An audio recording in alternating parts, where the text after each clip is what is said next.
Hey everybody, it's Dr. Johnny with another episode of my Quora questions. And this one is really one of the questions that I assume every other nutritionist gets just constantly. And it's this one. Do eggs raise cholesterol?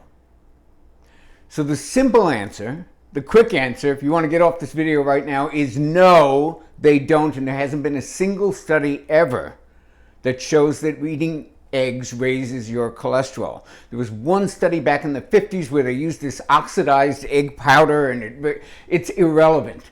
There's no study that shows that. And more importantly, and this is the thing, folks, more importantly than does it raise your cholesterol is, does it raise your risk for heart disease or dying? Because that's what you care about. Who cares about a blood level? You want to know if it's going to lead to an event that you don't want to happen, like a heart attack. And the answer to that question is no, eggs do not raise your risk of heart disease, nor your risk of dying. There's absolutely no evidence for that anywhere in the literature.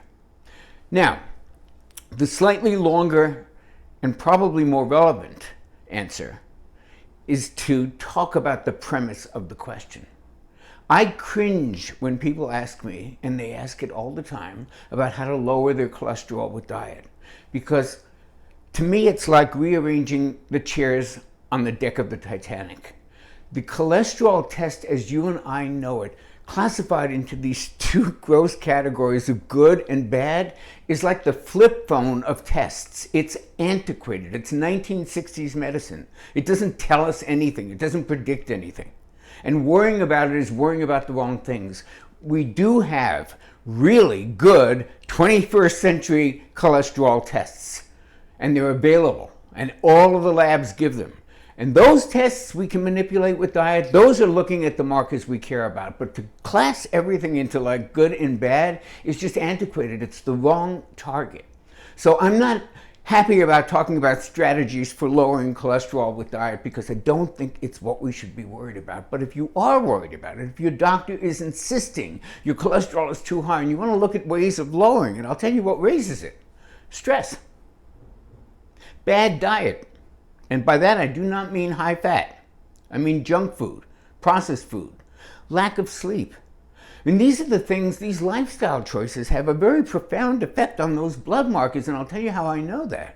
When Dr. Sinatra, the cardiologist, and I wrote our book, The Great Cholesterol Myth, Steve Sinatra told me about a time when he was doing his residency, and he hadn't eaten all day, and he was about to sit in the operating room and work on something very important in an operation, and he was very stressed out about it, hadn't eaten, just for fun. On his way up, he decided to do a quick blood draw. And his cholesterol was through the roof. And he hadn't eaten anything differently, and he didn't have high cholesterol before that, and he didn't have it afterwards. But it showed him, and it's been shown since, that stressful events can do that. Not managing the stressful events, I should say, can do that. As can other lifestyle choices like alcohol. So I don't think the target should be good and bad cholesterol. I think that's kind of going the way of the dodo bird. But I do think focusing on lowering the risk of heart disease is a very noble and very important thing. And it kind of starts with your diet, and with a low sugar, low starch diet, which has the best overall effect on all of the metabolic metrics that we care about. This is Dr. Johnny. I hope you like this. Subscribe to the channel, hit the like button, and keep your questions coming.